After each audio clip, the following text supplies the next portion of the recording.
बिस्मिल्लाहिर्रहमानिर्रहीम, अस्सलामुअलैकुम। लाखों करोड़ों दुरूदो सलाम मोहम्मद मुस्तफ़ा सल्लल्लाहु अलैहि वसल्लम और आले मोहम्मद पर। मैं हूँ उमर दराज गोंदल और आप मेरा यूट्यूब चैनल देख रहे हैं। नाज़रीन, मैं आपको ब्रेकिंग न्यूज़ इस वक्त ये देना चाहता हूँ कि हुकूमत के 10 से 12 MNAs ऐसे हैं जो इस वक्त ऑपोजिशन की कस्टडी में हैं। आम तौर पे हुकूमतें लोगों को अपनी कस्टडी में रखती हैं, थानों के अंदर, मुख्तलिफ सेल्स के अंदर या ऐसी जगहों पे छुपाया जाता है। अब ऐसी दिन दिहाड़े तहरीक इंसाफ के साथ क्या चाल चली जा रही है कि तहरीक इंसाफ जो है उसके अपने MNAs जो हैं वो उनको नहीं मिल रहे, और उसके बाद हुकूमत ने फौरी तौर पे इंटेलिजेंस इदारों से रिपोर्ट तलब की है और तहरीक इंसाफ को यह पता चल गया है कि वो लोग कौन कौन से हैं और लोग कहां कहां पे हैं। एक, उन अरकान को कहा गया है कि आप मर्जी से गए हैं तो वापस आ जाएं। दूसरे नंबर के ऊपर अपोजिशन को कहा गया है कि अगर आप ये नहीं करेंगे तो हम ऑपरेशन करने वाले हैं, हर सूरत इन लोगों को बाजियाब करवाया जाएगा।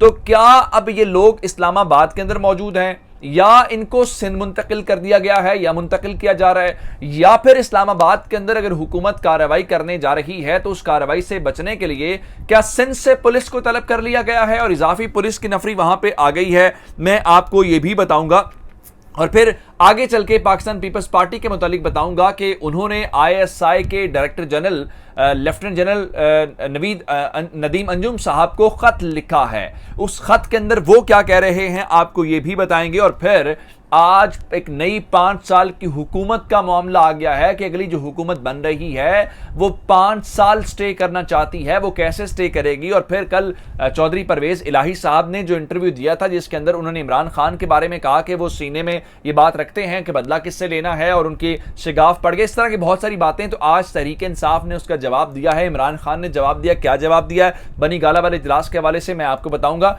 लेकिन अगर आपने अभी तक चैनल सब्सक्राइब नहीं किया और आप चाहते हैं कि आपको मुस्तनद और बरवक्त खबरें मिलती रहें तो हमारा चैनल सब्सक्राइब कर लीजिए, बेल आइकन के ऊपर क्लिक कर लीजिए ताकि हमारी आइंदा आने वाली वीडियोस बरवक्त आप तक पहुंच रहे। मामला यह है कि अब इस वक्त नंबर गेम का रौला पड़ा हुआ है और उस शोर में हुकूमत यह कह रही है कि उनके लोग पूरे हैं और हम तो असेंबली में जाएंगे ही नहीं। तो इसका मतलब यह है कि बर्डन आ गया है अब ऑपोजिशन के ऊपर के नंबर उन्होंने पूरा करना है। पहले बिलावल भुट्टो जरदारी ने कहा 172 तो दूर की बात है, हम तो 200 अरकान के साथ उस दिन असेंबली में जाएंगे। अब तहरीक इंसाफ ने उस दिन जलसा रख लिया, 27 तारीख को और 28 को वोटिंग करवाएंगे। उन्होंने कहा आप इस जलसे में से गुजर के जाएंगे, अपने कारकुनों में से गुजर के जाएंगे और अपने वजीर आजम के खिलाफ वोट करेंगे। अब ऐसे में उन लोगों को जिनके बारे में वजीर आजम कोई बेखबर आदमी नहीं होता, उसके पास बहुत ज्यादा इंटेलिजेंस इदारे होते हैं, उसके पास दीगर इंफॉर्मेशन होती है।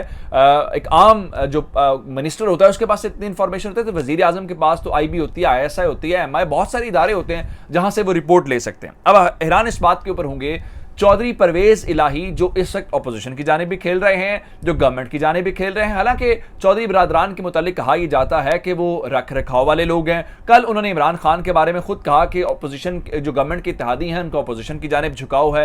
जब तहरीक इंसाफ ने थोड़ा सा रिटेलिएट किया तो आज वही चौधरी परवेज इलाही कह रहे थे कि जनाब देखें इमरान खान बड़े साफ नीयत के हैं और इस तरह से, और हम हुकूमत के अभी छोड़ा नहीं, अपोजिशन को ज्वाइन नहीं किया। आज वही चौधरी परवेज इलाही दोबारा कह रहे हैं जनाब हम पीपल्स पार्टी की इत्तेहादी और पीपल्स पार्टी काफली की इत्तेहादी है, क्योंकि जो जरदारी हैं वो अपनी बात के ऊपर बहुत डट के रहते हैं। लेकिन जो इंकशाफ चौधरी परवेज इलाही ने अब किया है वो दुनिया टीवी के प्रोग्राम के अंदर बातचीत कर रहे थे शामी साहब के साथ, और शामी साहब के साथ बातचीत करते हुए उन्होंने ये इंकशाफ खुद से किया है। अब लफ्ज कस्टडी इस्तेमाल किया है कि जनाब हुकूमत के 10 से 12 ऐसे MNAs हैं जो अपोजिशन की कस्टडी में हैं। अब आपको छांगा मांगा वाली सियासत याद होगी जो नवाज शरीफ दौर में जब बीबी के खिलाफ जो है वो तहरीक अदम एतमाद और सारा कुछ, फिर मंजूर भट्टो वाली पंजाब वाली जो है, तो वो ये माजी में हुकूमतें तो अपने लोगों की जगह पे छुपाती रही हैं कि वो अपोजिशन के साथ ना मिल जाएं, लेकिन अपोजिशन ने गवर्नमेंट के लोगों को उठा के कहीं कस्टडी में रख लिया, ये एक पहली बार सुना है। अब पहला सवाल ये पैदा होता है कि ये लोग इस वक्त कहां पे हैं। कहा यह जा रहा है कि ये लोग सिंध हाउस इस्लामाबाद के अंदर हैं और इनको यहां से पहले यह तय हुआ कि हेलीकॉप्टर के जरिए मुंतकिल किया जाए। फिर ये पता चला किस तरह, तो पता चल जाएगा, और गवर्नमेंट वफाकी गवर्नमेंट की डोमेन में आते हैं, यहाँ पे हेलीकॉप्टर की मूवमेंट से आइडिया हो जाएगा। तो फिर ये तय हुआ है कि गाड़ी के जरिए इनको फौरी तौर पे सखर मुंतकिल किया जाए, क्योंकि अभी कोई 10 एक दिन बनते हैं 11 इस पूरे प्रोसेस के अंदर, ये जो वोटिंग वाला है, तो तब तक इनको सिंध के अंदर किसी फार्म हाउस के ऊपर या जहां पे भी मुंतकिल किया जाए। अब अगला सवाल ये पैदा होता है कि ये लोग हैं कौन से जो हुकूमत के खिलाफ अपोजिशन के साथ मिल गए हैं। तो बताया गया है कि तहरीक इंसाफ के उसमें 3 खवातीन MNAs भी शामिल हैं, 3 खवातीन MNAs भी शामिल हैं। उसके बाद अब इमरान खान ने, तहरीक इंसाफ ने अब तक क्या किया, तहरीक इंसाफ ने उन लोगों का पता लगा लिया है कि ये कौन कौन से लोग हैं, कौन से वर्कान हैं। फहरिस्त वजीर आजम इमरान खान के पास पहुंच गई है। अब उसके बाद इंटेलिजेंस इदारों को कहा गया है कि हमें इस बात का पता नहीं है, हमें बस ये लोग चाहिए। अब इसके ऊपर 2 सतूहात के ऊपर इस वक्त स्ट्रेटेजी अपनाई जा रही है। पहली ये है, उन अरकान से कहा गया है कि वो रजाकराना तौर पे वापस आ जाएं, क्योंकि आप तहरीक इंसाफ के टिकट के ऊपर इलेक्ट हुए हुए हैं, तो आपको अपोजिशन की जमातों की तरफ जाने की कोई जरूरत नहीं है, पहली नंबर। दूसरे नंबर के ऊपर अपोजिशन को यह पैगाम दे दिया गया है कि आप इन अरकान को वापस भेजें, अगर आप वापस नहीं भेजेंगे तो अब इस सिलसिले में हम ऑपरेशन करने जा रहे हैं। अब ये बड़ा अजीब सा मामला होगा कि फेडरल गवर्नमेंट की डोमेन के अंदर रहते हुए सिंध हाउस के ऊपर आप रेड करें, जहां पे मुबैना तौर पे कहा जा रहा है ये लोग मौजूद हैं, और वहां पे बताया गया जो स्पेशल यूनिट है सिंध पुलिस का, SU जिसको वो कहते हैं, SPU स्पेशल पुलिस यूनिट जो है, उसके नफरी को इस्लामाबाद तलब कर लिया गया है। और बताया ये गया है कि उनको इसलिए कि वहां पे गवर्नमेंट कोई रेड ना करे, कोई कार्रवाई ना करे, इसलिए उन तमाम लोगों को वहां पे उनकी जो सिक्योरिटी है वो सिंध पुलिस कर रही है। लेकिन क्या तहरीक इंसाफ इसके ऊपर खामोश बैठ जाएगी? तो ऐसी सूरत हाल हमें नजर नहीं आ रही। आज हुकूमत ने अपने इदारों को कह दिया है, अपने अरकान को कह दिया है, तो हुकूमत बिल्कुल एक बोल्ड एक्शन ले सकती है, लेकिन यह सूबे और विफाक के दरमियान एक नए तसादुम की राह पैदा कर सकता है। दूसरी जानिब अब एक और जो डेवलपमेंट हुई है, आपको याद होगा जब पाकिस्तान पीपल्स पार्टी लॉन्ग मार्च कर रही थी तो बिलावल भुट्टो जरदारी के साथ उनकी बहन आसफा जरदारी साहिबा भी थी।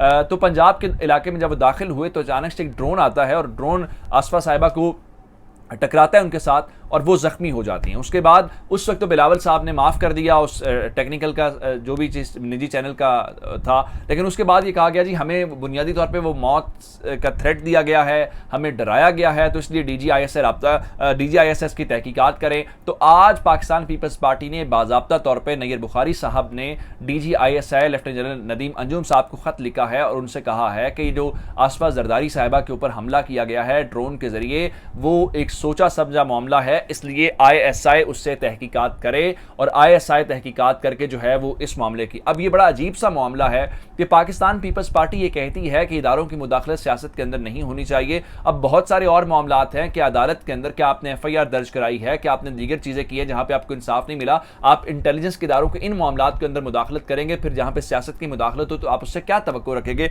इस मूव की बिल्कुल समझ नहीं आई। अब उसके बाद जो है कल जो परवेज राय साहब है उन्होंने इंटरव्यू दिया था जिसमें उन्होंने इमरान खान के खिलाफ बहुत बातें की। आज बनी गाला के अंदर पाकिस्तान तहरीक इंसाफ का जो मुशावरती इजलास हुआ है वहां पे उस इंटरव्यू के ऊपर बात हुई है और उन्होंने कहा है कि जनाब ये 5 जमातों वाली 5 जो सीटों वाली जमात है उसको वजारत आला की बात करना वैसे ही जेब नहीं देता। लेकिन अब उसके बाद थोड़ी आगे बढ़ गई है और शहबाज शरीफ साहब ने हामिद मीर साहब को इंटरव्यू दिया है, उसके अंदर उन्होंने बताया कि हम तो 5 साल की कौमी हुकूमत चाहते हैं जिसके अंदर तमाम जमातें शामिल हो। उसके अलावा उनका नवाज शरीफ और नून लीग इस बात के हामी हैं कि जैसे ही तहरीक अदम एतमाद हो तो उसके फौरन बाद हमें जनरल इलेक्शंस के ऊपर चला जाना चाहिए। लेकिन कौमी हुकूमत की बात करते हैं, कैसी कौमी हुकूमत जिसमें PTI माइनस हो बाकी तमाम पॉलिटिकल जमातों को, यानी हम सब मिलकर हुकूमत करें, सिर्फ इमरान खान को तहरीक इंसाफ को निकाल दें। अब तक की अपडेट्स थी। मुझे उमर दराज गोंदल को फेसबुक, ट्विटर, इंस्टाग्राम के ऊपर फॉलो कर सकते हैं। मेरा यूट्यूब चैनल सब्सक्राइब करिएगा। आपकी बातों का बहुत शुक्रिया। खुदा हाफिज।